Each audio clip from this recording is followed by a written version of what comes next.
Bonjour à tous, chers amis, bonjour. C'est avec plaisir que je vous retrouve. Les amis,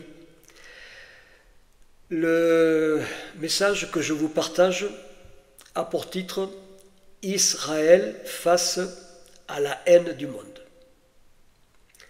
Vaste sujet. Israël se trouve aujourd'hui dans une situation très difficile et particulièrement complexe face aux conséquences de la guerre à Gaza et du sort de la population de Gaza qui fait la une des médias qui ciblent Israël comme étant responsable du sort malheureux des Palestiniens à cause de la guerre et du manque de tout selon les médias. La situation est difficile à Gaza. La situation est compliquée pour Israël avec une guerre interminable contre les islamistes du Hamas. Une guerre qui use, qui fatigue, une guerre qui perturbe les nations. Les nations qui accusent Israël de génocide. Israël est critiqué, menacé, sanctionné. Israël risque de se retrouver isolé et seul face au monde, seul face à la haine du monde. Et on ne peut qu'être interpellé de la répercussion que subit Israël. Car dès qu'Israël bouge ne serait-ce qu'un petit doigt, le monde est en ébullition. L'attitude d'Israël dérange le monde et Israël est devenu le bouc émissaire des nations. Le rejet des nations, le pays qui affole, le pays qui contrarie les politiques des nations, le petit pays d'Israël dérange les grandes nations du monde. Un petit pays comparé à des pays bien plus grands en superficie et en population. Que représente Israël et que représentent les Juifs par rapport à la population mondiale? Eh bien, moins de 0,2% de la population mondiale, tandis qu'en comparaison, les musulmans représentent 25% de la population mondiale. 25% de musulmans, 0,2% de juifs. L'écart en pourcentage parle de lui-même. Comment est-ce possible que 0,2% de la population puisse perturber 99,8% de la population mondiale? Par contre, les 25% des musulmans ne perturbent pas les grandes nations du monde. Et comme le pourcentage des musulmans continuera à grandir, il y aura un réel danger pour le monde vu l'expansion galopante de l'islam et de son hégémonie de conquête mondiale. Les musulmans étant plus nombreux que les juifs, il y aura toujours une très grande différence en proportion numérique. C'est comme la différence de rapport qu'il y a entre un géant et un petit. On peut dire que l'ensemble des musulmans est comparable à un géant vu le nombre croissant face au contraste de l'ensemble des juifs beaucoup moins nombreux, comme la différence de taille entre un géant et un petit. Semblable à deux personnages connus de la Bible, le géant Goliath et le petit David. Mais vous connaissez l'histoire entre David et Goliath. Le géant Goliath, ennemi d'Israël qui insultait l'armée du Dieu d'Israël. Mais David, rempli de courage, et de l'Esprit de l'Éternel, affronta le géant Goliath et le terrassa. L'Éternel donna la victoire à Israël face au géant Goliath philistin qui insultait le Dieu d'Israël. Eh bien, de la même manière que les Philistins étaient les ennemis d'Israël à l'époque de David, aujourd'hui, les Palestiniens terroristes sont également les ennemis d'Israël. Les Philistins et les Palestiniens du Hamas, identiques dans l'esprit et dans leur férocité à l'égard du peuple juif, avec toujours la même intention, attaquer et nuire à Israël.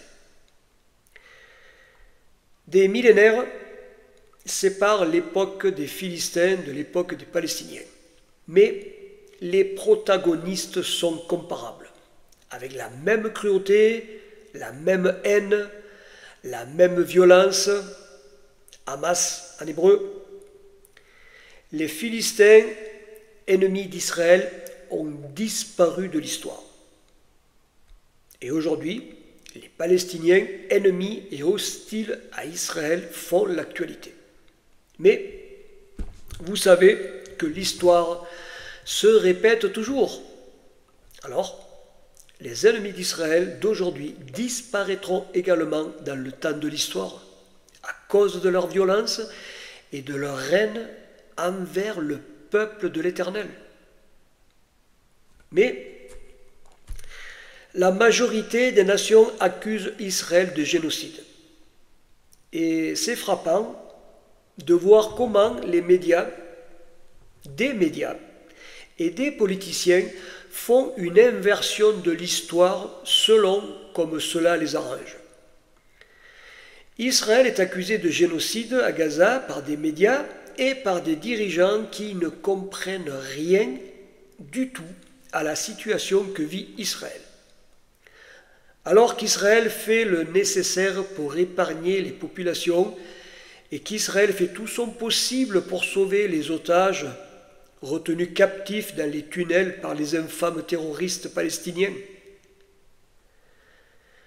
Mais vous devez également savoir qu'il y a des médias et des politiciens qui déforment, qui faussent la vérité sur Israël et qui mentent sur la situation à Gaza. Israël ne commet aucun génocide à Gaza.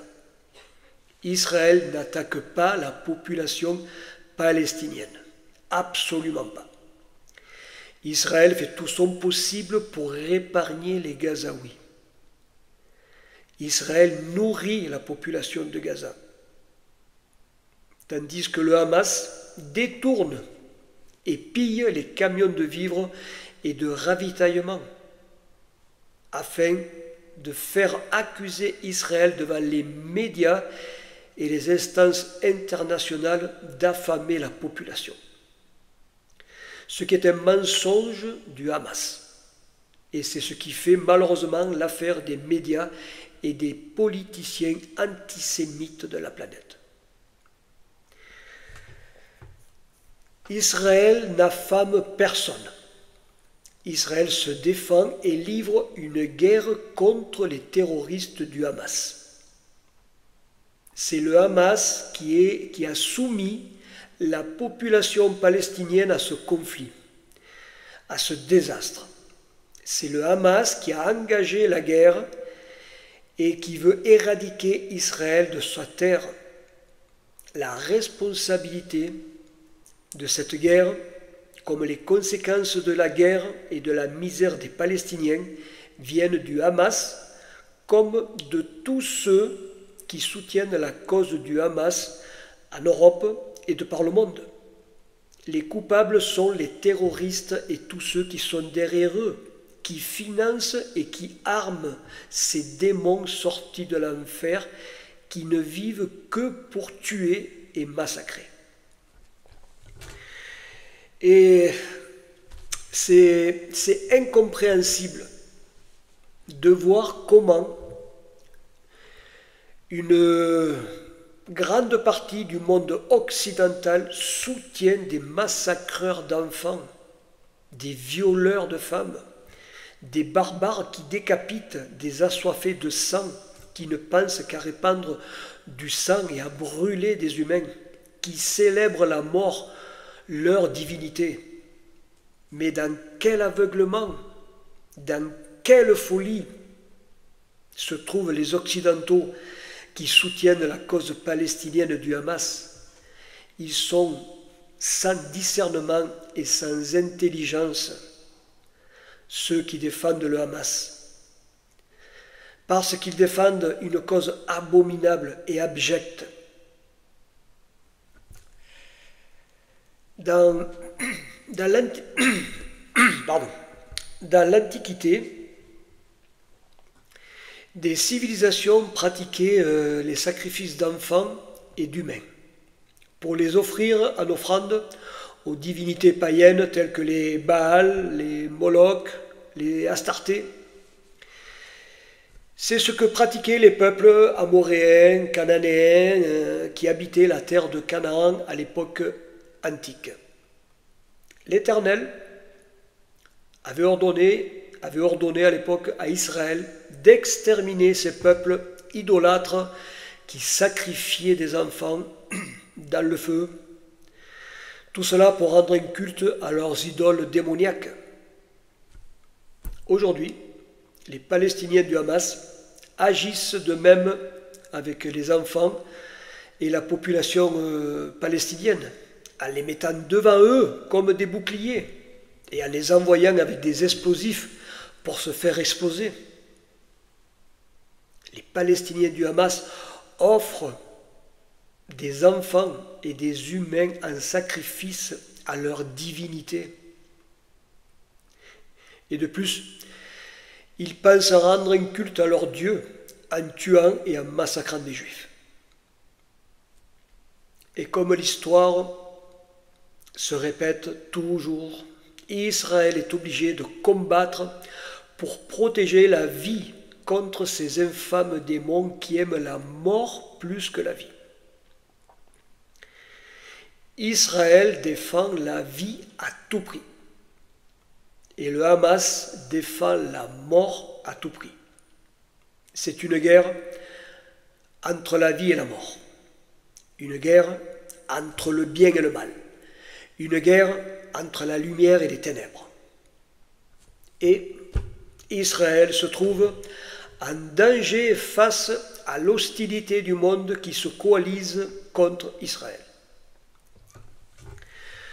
Dans une déclaration conjointe, la France et le Royaume-Uni, ainsi que le Canada, ont mis en garde et ont menacé Israël de sanctions face à l'offensive militaire d'Israël sur Gaza.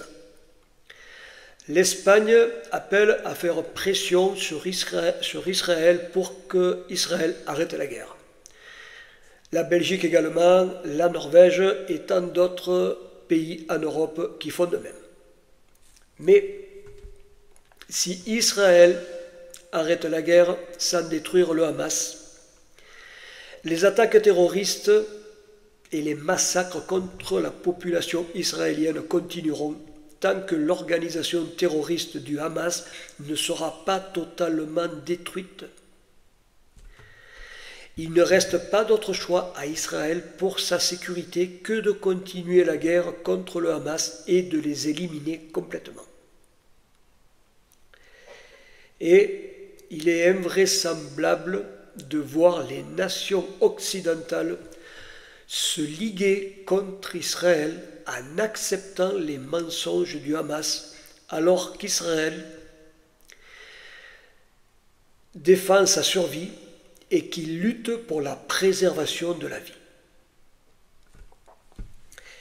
Israël va se retrouver seul face au monde, seul face à l'hostilité et à la haine du monde, seul contre tous, du fait que la majorité du monde défend la cause palestinienne qui a pris une proportion politique et électoraliste propice aux détracteurs d'Israël et des Juifs.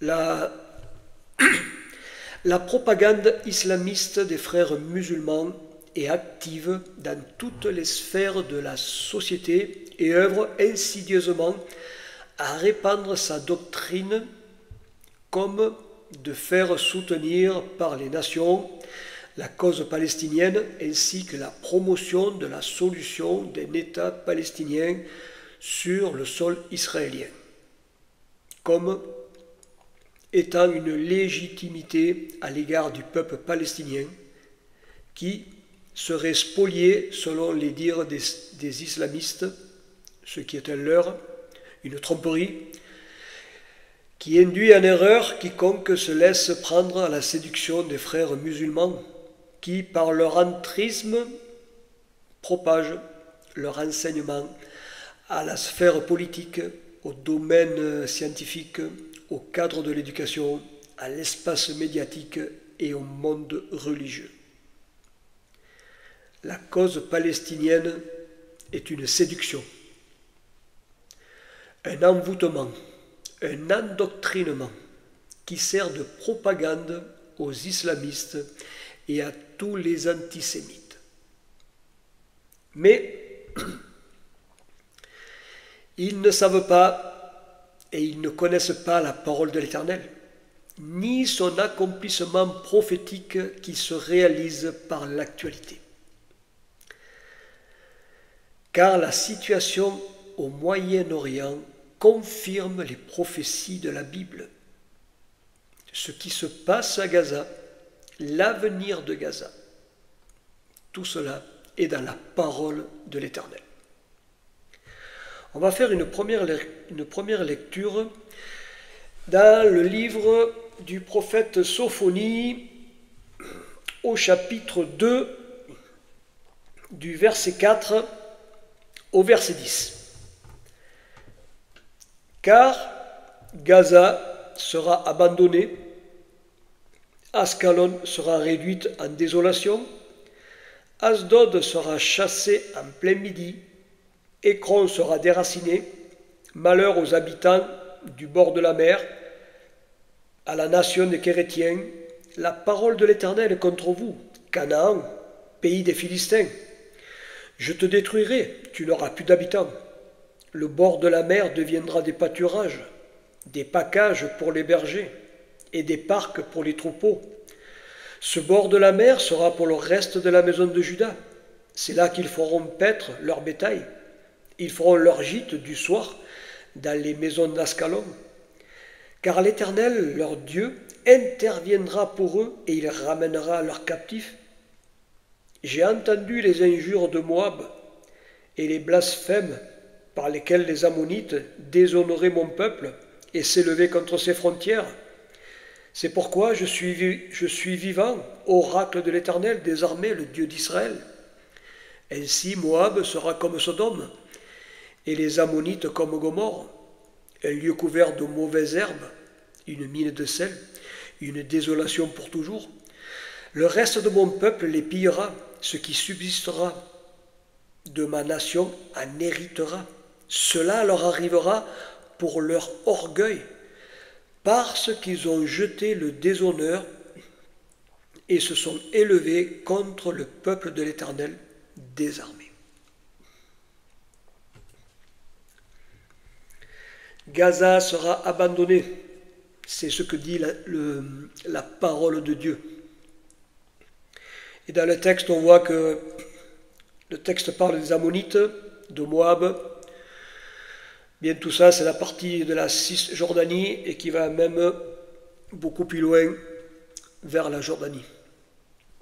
Je vous partage aussi un autre texte dans Amos,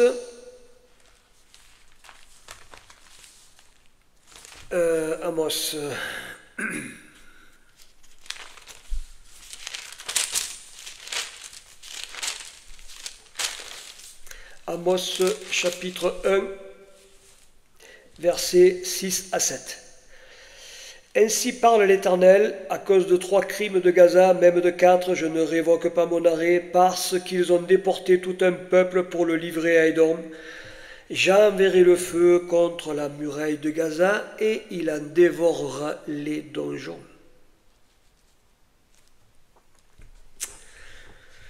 L'Éternel dit parce qu'ils ont déporté tout un peuple pour le livrer. L'Éternel ne révoque pas son arrêt. L'Éternel est redoutable contre les ennemis de son peuple. La parole prophétique de l'Éternel se réalise par l'intervention d'Israël sur Gaza. Alors, ce que je dis là ne va pas plaire à beaucoup de personnes, mais c'est comme ça. Il faut accepter ce que le Seigneur fait. Oui, ce qui se passe actuellement à Gaza est sous le contrôle de l'Éternel. Et la parole du Seigneur continuera à s'accomplir pour le reste du territoire qui appartient à Israël, selon la promesse faite par l'Éternel à toute la descendance d'Israël, et rien n'arrêtera l'accomplissement de la parole divine, car les choses doivent aller jusqu'à leur aboutissement final, afin que l'intervention personnelle de l'Éternel se manifeste pour délivrer Israël de l'acharnement des nations, et ceci à la vue du monde. Car, comme je le disais tout à l'heure, Israël, malheureusement, va se retrouver isolé et tout seul face aux nations qui se liguent ensemble en accusant Israël de génocide, ce qui est une absurdité d'accusation de la part des nations coalisées contre Israël. Mais tout cela va dans le sens de la parole prophétique.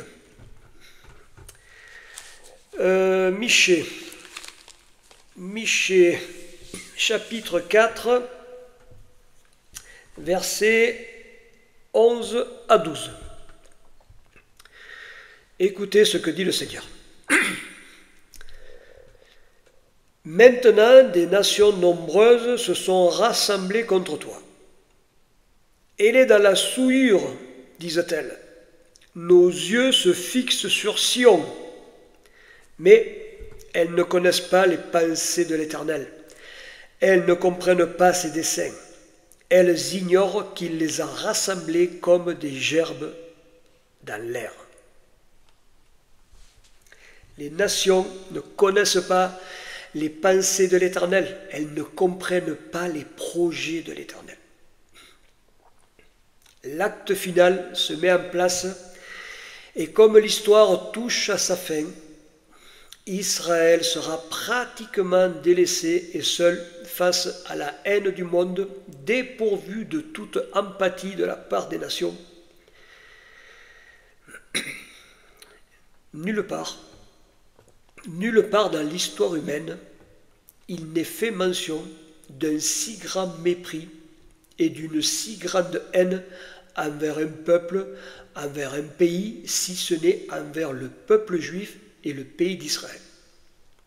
Aucun peuple, à travers l'histoire, n'a subi autant de rejets, de persécutions, de malheurs, de déportations, de projets d'anéantissement, de volonté d'extermination et d'éradication de la face du monde. L'existence d'Israël et du peuple juif tient du miracle, car aucune civilisation antique n'est parvenue jusqu'à nos jours, si ce n'est seulement Israël. Et ceci malgré toutes les persécutions, les camps de concentration et toutes les horreurs commises contre les Juifs. En somme, le monde n'a jamais voulu des Juifs sur terre. Et ce n'est que grâce à la protection divine que le peuple juif est encore présent sur terre avec sa foi, sa religion, ses coutumes, sa langue et sa terre. Sans la bienveillance et la bonté de l'Éternel, Israël aurait disparu de la planète. Mais Israël ne pouvait pas et ne peut pas disparaître parce qu'Israël est le projet, le plan de l'Éternel. Car par Israël et à travers la descendance d'Israël, le Seigneur a accompli son plan établi de toute éternité. Le plan du salut universel qui devait passer par Israël pour aboutir au Messie, à Yeshua, le Sauveur et le Rédempteur d'Israël et du monde. Aucun peuple, aucune civilisation, aucune nation ne pouvait porter le plan de Dieu pour l'humanité.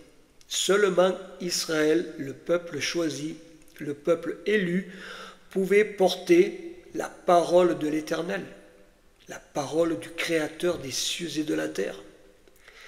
Ce qui a généré et ce qui génère toujours la jalousie des nations face à l'élection et au choix d'Israël de la part de Dieu. Mais l'Éternel est souverain et ses décisions sont incontestables, insondables, impénétrables. Qui peut pénétrer la pensée de l'Éternel? Personne.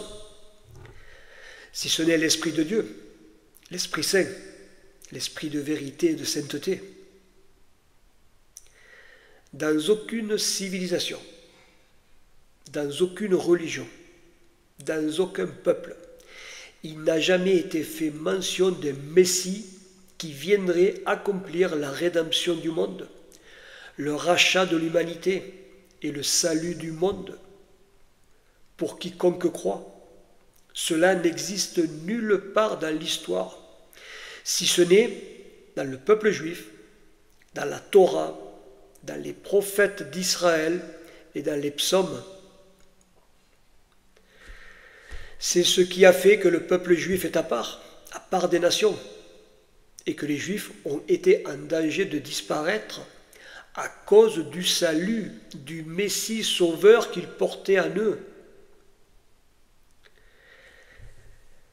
Les nations n'ont pas conscience de la grande dette qu'elles ont envers Israël. Le monde est plutôt préoccupé par le sort des Palestiniens. Mais les Palestiniens ne sont pas le centre du monde. Qu'est-ce que les Palestiniens ont apporté et ont donné au monde pour que les nations soient si touchées par le sort des Palestiniens? Mais ce n'est pas tant le sort des Palestiniens qui perturbe les nations. C'est plutôt le fait qu'Israël échappe à leur contrôle. Car les nations ont peur qu'Israël réussisse à faire la paix avec les nations arabes et que le développement de la région du Moyen-Orient aille en faveur d'Israël pour l'élargissement des frontières d'Israël, ce qui est contraire à la politique de l'Angleterre, de la France, qui se partagèrent le Moyen-Orient en 1916. Londres et Paris établirent à l'époque les frontières du Moyen-Orient, ce qui explique encore aujourd'hui l'instabilité de la région au Moyen-Orient. Et puisque l'histoire se répète toujours, aujourd'hui, Londres et Paris menacent conjointement Israël de sanctions et peut-être plus, allez savoir ce qu'ils ont dans la tête. Car la politique d'Israël perturbe vraiment les nations qui s'ingèrent dans la vie politique d'Israël. Mais que je sache, Israël est souverain chez lui. Personne n'a à s'ingérer dans sa politique. Il semble qu'Emmanuel Macron cherche le leadership en Europe. Il veut être probablement le chef de la communauté européenne. Peut-être se voit-il comme un conquérant, comme Napoléon, à la tête de l'Empire européen. mais que les dirigeants de l'Europe et d'ailleurs n'oublient pas qu'Israël échappe à tout contrôle de la part des nations, car Israël est un pays à part. Israël appartient à l'Éternel, et ce n'est pas parce que l'Éternel pour l'instant laisse faire que l'intervention divine ne se fera pas en temps et heure selon le planning du ciel.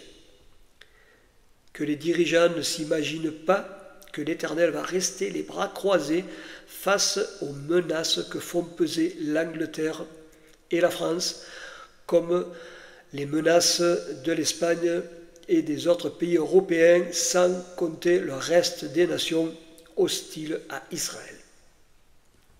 Mais il n'en demeure pas moins qu'Israël va se retrouver seul face à la haine du monde, et tout cela conformément aux prédictions de la parole du Seigneur, afin que se réalisent les prophéties révélées dans la Bible, ce qui nous confirme, à nous qui sommes dans le Seigneur, que nous vivons les derniers temps et que les choses vont s'amplifier en intensité face à la pression du monde sur Israël, car ce que cherchent les nations, directement ou indirectement, c'est qu'Israël commette un faux pas, afin de pouvoir l'accuser et ainsi qu'elle puisse, par le droit international, intervenir contre Israël.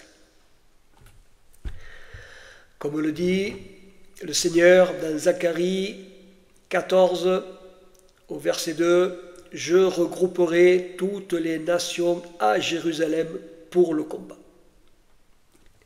C'est vers ce déroulement de l'histoire que l'on se dirige tout droit. Cela prendra le temps que l'Éternel a décrété de sa propre autorité. Le temps n'est pas le plus important. Ce qui compte, c'est de le savoir, de l'avoir en tête, de le garder à l'esprit, de garder à l'esprit que cela va se réaliser selon la parole de l'Éternel qui se réalise toujours. Un temps d'affliction et d'angoisse vient pour Israël. Un temps difficile. C'est déjà difficile actuellement. Mais ce qui est annoncé dans la parole sera encore plus invivable pour Israël. Alors, ce n'est pas très réjouissant, je vous l'accorde, pas réjouissant du tout pour Israël. Mais Israël est un peuple qui a toujours été confronté à l'horreur, à la persécution, au massacre, et on ne peut pas s'habituer à de telles choses si horribles.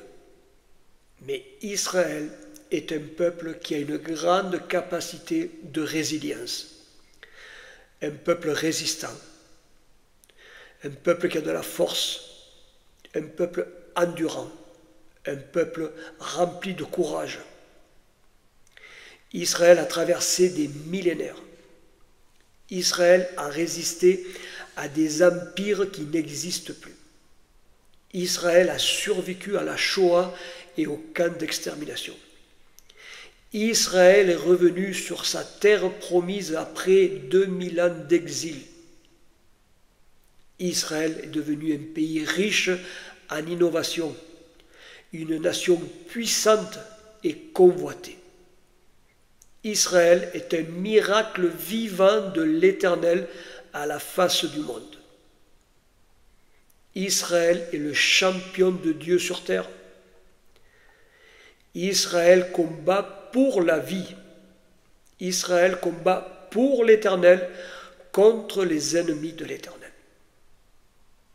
Et nous devons en prendre conscience. Nous que le Seigneur a sauvés dans sa grâce, nous qui avons aussi été mis à part pour servir l'Éternel par Jésus-Christ, par Yeshua, le Messie d'Israël, nous sommes appelés à nous tenir pour le peuple du Seigneur, à soutenir Israël et à ne pas tomber dans les pièges du monde, à ne pas nous allier avec les ennemis d'Israël qui sont nombreux dans le monde. Et Ce qui est déplorable, c'est que même des chrétiens sont opposés à Israël, car ils ne jugent que par la politique et par les médias qui savent faire jouer l'émotion avec les images, ce qui rend beaucoup de personnes antisémites et anti-Israël. Il faut faire attention à certains médias qui sont hostiles à Israël, comme certains politiciens qui se servent également de la cause palestinienne pour favoriser leur électorat, uniquement pour avoir des voix, pour être élus, bien vus par leurs électeurs. La stupidité des électeurs ignorants et incultes fait le bonheur et les affaires de certains élus politiques antisémites. Mais ainsi va le monde de la séduction politique. Faites attention à qui vous donnez vos voix. Sachez que l'Éternel est pour Sion. L'Éternel se tiendra toujours pour Israël. L'Éternel, pour l'honneur de son nom, défendra toujours Israël. Il est préférable d'être du côté de l'Éternel, et même si on ne comprend pas tout, il est préférable d'être du côté d'Israël, parce que l'histoire passe par Israël et que l'Éternel interviendra toujours en faveur d'Israël. Il vaut mieux se positionner pour Israël sans tenir compte des défaillances et des défauts d'Israël, plutôt que de se positionner pour le monde hostile à Israël.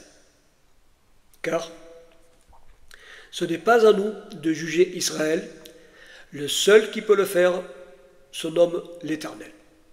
Et il ne nous est pas permis de juger Israël parce qu'Israël est la part de Dieu, son héritage sur terre. Nous n'avons pas le droit de juger le peuple du Seigneur qui a tant souffert depuis des millénaires. Cela ne nous appartient pas. Le Seigneur Jésus, le Seigneur Yeshua, a dit « Ne jugez pas et vous ne serez pas jugés ». On va aller voir ça dans l'évangile de Matthieu. Évangile de Matthieu, Matthieu au chapitre 7, versets 1 à 5.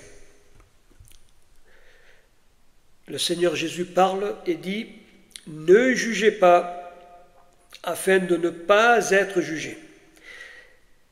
C'est du jugement dont vous jugez qu'on vous jugera, de la mesure dont vous mesurez qu'on vous mesurera. Pourquoi vois-tu la paille qui est dans l'œil de ton frère et ne remarques-tu pas la poutre qui est dans ton œil?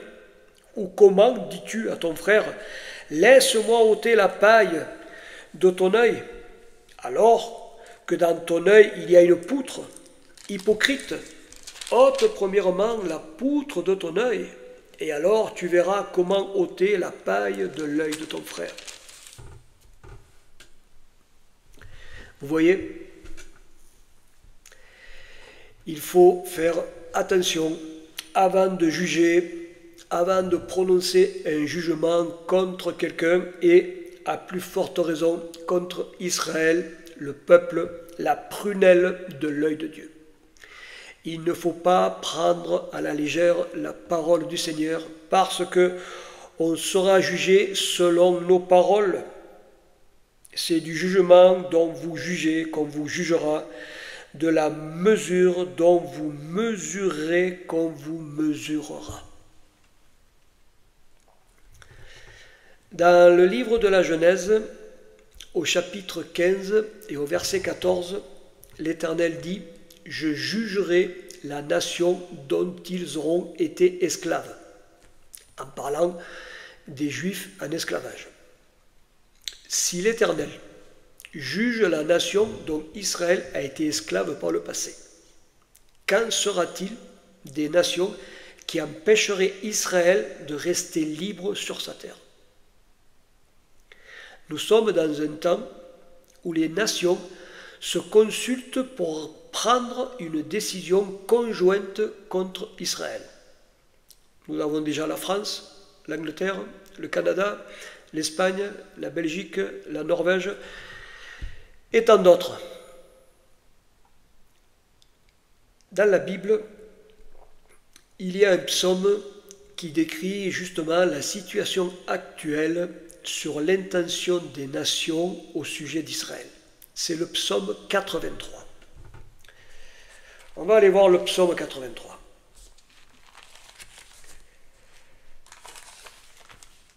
Psaume 83.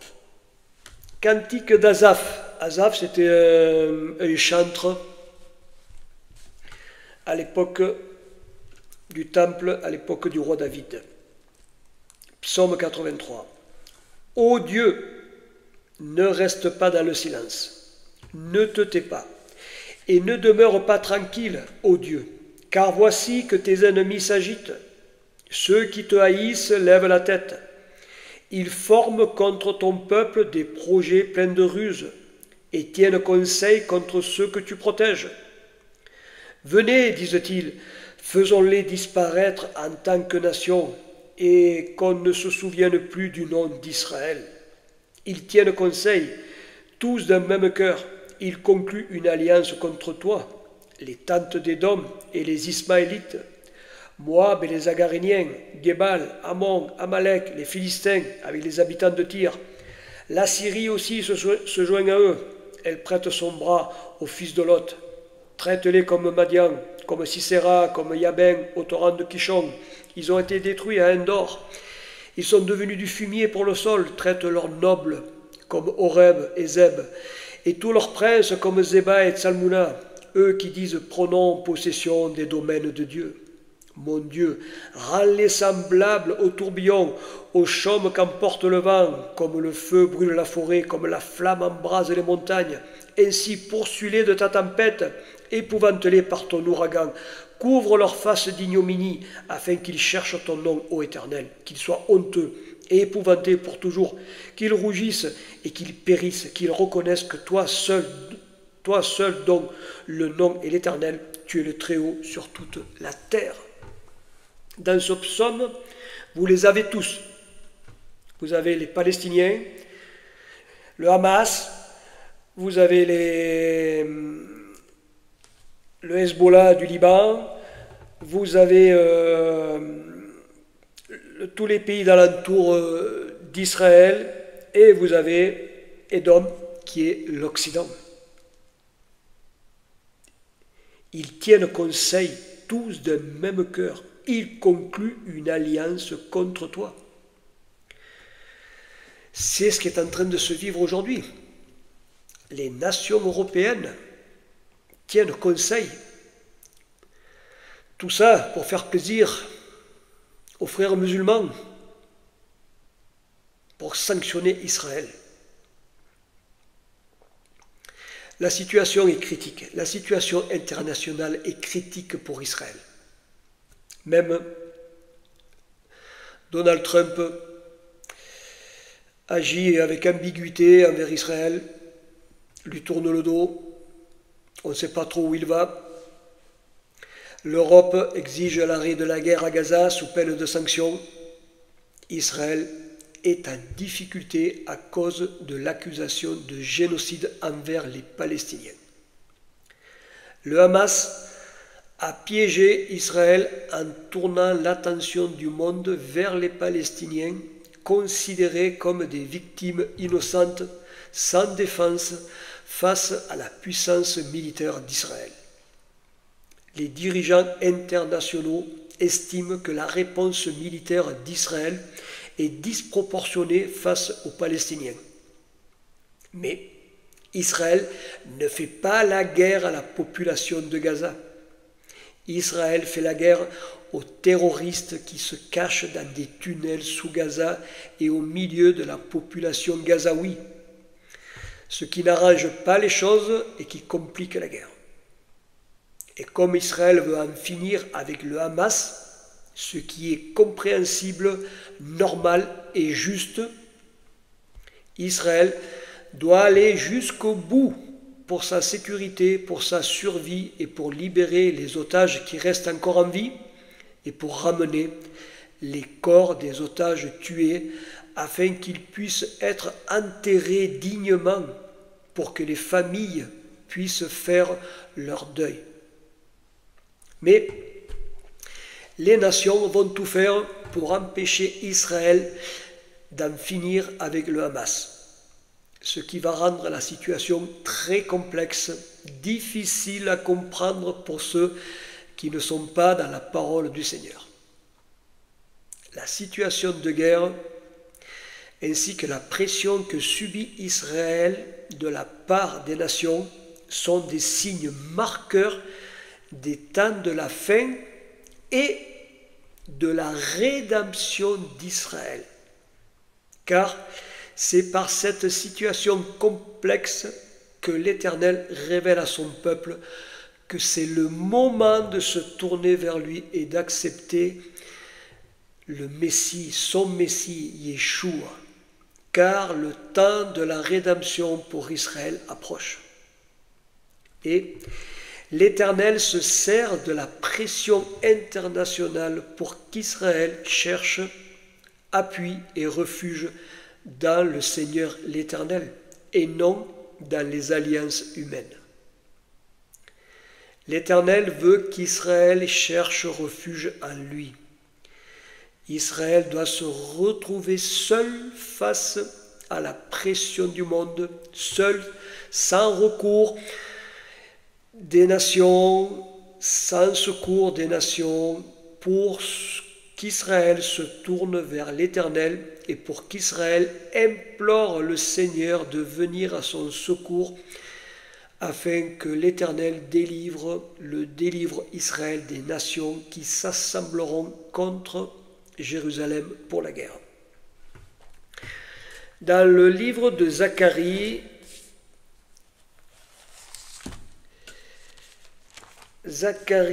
chapitre 12, Zacharie 12, 1 à 3. Menace, parole de l'Éternel sur Israël, oracle de l'Éternel qui a étendu les cieux et fondé la terre, et qui a formé l'esprit de l'homme au-dedans de lui.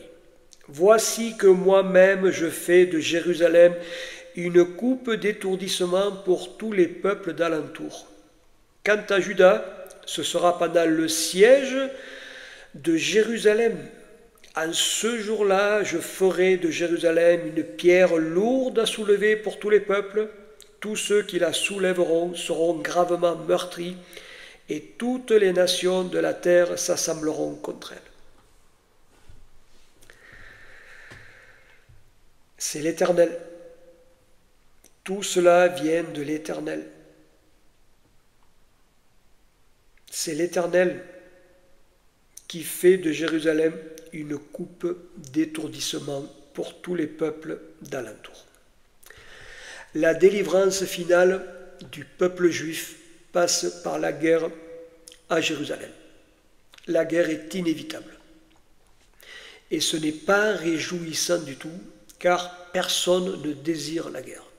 Mais cela est nécessaire afin que la gloire de l'Éternel éclate à la face du monde quand le Seigneur interviendra en personne pour sauver son peuple. Le temps que l'Éternel a donné aux nations s'achève, car les nations ont tourné le dos à l'Éternel parce qu'elles se liguent contre Israël. Le temps des nations touche à sa fin. Et le temps de la rédemption et de la consolation pour Israël arrive. Car l'Éternel va répandre son esprit sur tout Israël. Toujours dans le livre de Zacharie, chapitre 12, verset 10, il est dit « Alors je répandrai sur la maison de David et sur les habitants de Jérusalem un esprit de grâce et de supplication, et ils tourneront les regards vers moi, celui qu'ils ont transpercé. Ils porteront son deuil, comme on porte le deuil d'un fils unique. Ils pleureront amèrement sur lui, aussi amèrement que sur un premier-né. Le Seigneur va répandre son Esprit Saint sur tout Israël, son esprit de grâce et de supplication. Le Saint-Esprit va toucher les cœurs, les consciences de tout le peuple juif. Le peuple juif va se tourner vers son Messie, vers Yeshua. Le peuple juif va comprendre ce que le Saint-Esprit va leur révéler. Et ce sera une conversion nationale, une louange monumentale d'action de grâce à la gloire de l'Éternel, avec des pleurs et des repentirs qui réjouiront le cœur de l'Éternel. Car le voile que l'Éternel avait posé sur Israël sera ôté, et tout Israël verra la gloire de son Messie, du Seigneur Yeshua. L'Éternel avait voilé les yeux de l'entendement de son peuple pour que les nations puissent aussi recevoir le salut en Jésus-Christ. Le Seigneur a donné 2000 ans aux nations, mais les nations tournent le dos à l'Éternel et elles cherchent à détruire Israël. Maintenant, le temps des nations touche à son terme et le temps de la rédemption et de la consolation d'Israël arrive. Ce qui est très juste et bon qu'Israël reçoive sa part de la révélation sur Yeshua ainsi que la bénédiction de consolation après tant de siècles, de millénaires de souffrance et d'incompréhension sur le Messie. C'est pour cela qu'il ne faut pas juger Israël. Ne jugez pas afin que vous ne soyez pas jugés. Il ne faut pas juger Israël parce que tout cela était dans le plan du Seigneur. Les choses devaient se passer ainsi. Nous devons plutôt rendre grâce à l'Éternel de ce qu'il a voilé l'entendement de son peuple, et c'est ce qui a permis par la grâce de l'Esprit que nous acceptions Jésus-Christ, le Messie d'Israël, comme notre Sauveur. Mais l'Éternel n'a jamais abandonné Israël, car le Seigneur aime son peuple d'un amour éternel. Et les projets de l'Éternel sont des projets de bonheur et d'espérance pour tout Israël. Dans le livre du prophète Jérémie,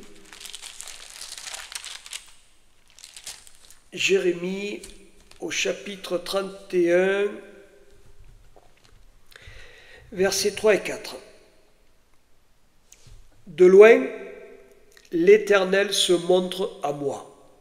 Je t'aime d'un amour éternel. C'est pourquoi je te conserve ma bienveillance. Je te rebâtirai, et tu seras rebâti, vierge d'Israël. Tu auras encore tes tambourins pour parure, et tu sortiras au milieu des danses de ceux qui s'égaient. Tu planteras encore des vignes sur les montagnes de Samarie. Les planteurs planteront et récolteront. Oui. Je vais continuer jusqu'au verset 7, où les gardes crient sur les monts d'Éphraïm, « Levez-vous, montons à Sion, vers l'Éternel notre Dieu, car ainsi parle l'Éternel. Acclamez Jacob avec joie, éclatez d'allégresse à la tête des nations. Faites-vous entendre, louez, dites, Éternel, sauve ton peuple, le reste d'Israël. » Où les gardes crient sur les monts d'Éphraïm, c'est nous les chrétiens, c'est nous les gardes d'Éphraïm. Et le Seigneur dit, levez-vous, montons à Sion, vers l'Éternel notre Dieu. Car ainsi parle l'Éternel, acclamez Jacob avec joie, éclatez d'allégresse à la tête des nations. Faites entendre, louez, dites, Éternel, sauve ton peuple. Voilà pourquoi l'Éternel a sauvé les personnes des nations qui ont cru en lui. Justement, pour dire, Éternel, sauve ton peuple, pour soutenir Israël, pour prier pour Israël, et pour être dans la joie de voir que le temps de la rédemption d'Israël et de la consolation d'Israël arrive. Tout cela à la gloire de l'Éternel. Le Seigneur aime Israël d'un amour éternel et il lui conserve sa bienveillance. Le temps de la rédemption et de la consolation d'Israël est arrivé. C'est le signe des temps pour Israël que de se retrouver seul face à la haine du monde, afin qu'Israël reçoive la rédemption et la consolation que mérite Israël par la grâce de l'Éternel. Les voies de Dieu sont impénétrables, ses pensées sont insondables, mais sa grâce pour son peuple est immense et sa miséricorde dure toujours. Nous pouvons être fiers d'appartenir à l'Éternel, fiers d'avoir Yeshua, le Seigneur Yeshua pour sauveur. Nous pouvons être fiers d'appartenir par la foi au peuple d'Israël. Israël n'est pas seul face à la haine du monde, car l'Éternel est là. Il se tient pour garder Israël et il vient pour le délivrer. Dans le psaume 121, au verset 4, il est écrit « Voici, il ne sommeille ni ne dort celui qui garde Israël. » L'Éternel ne dort pas, il ne sommeille pas, il veille et il garde sur Israël. Que l'Éternel soit béni. Gloire à l'Éternel pour sa miséricorde, pour sa grâce et pour tous ses bienfaits. Voilà, chers amis, le message que je tenais à vous partager. Que le Seigneur vous bénisse, que le Seigneur vous garde, que le Seigneur vous tienne dans sa grâce, dans sa main puissante. Restez fidèles à l'Éternel, restez fidèles à Yeshua, le Messie d'Israël qui bientôt va venir rétablir Israël dans les promesses faites à Abraham, Isaac et Jacob. Et si nous restons fidèles, nous participerons à la joie et au bonheur que vivra Israël ce jour-là. Chers amis, shalom, shalom à vous dans la grâce du Seigneur. Je vous dis à bientôt.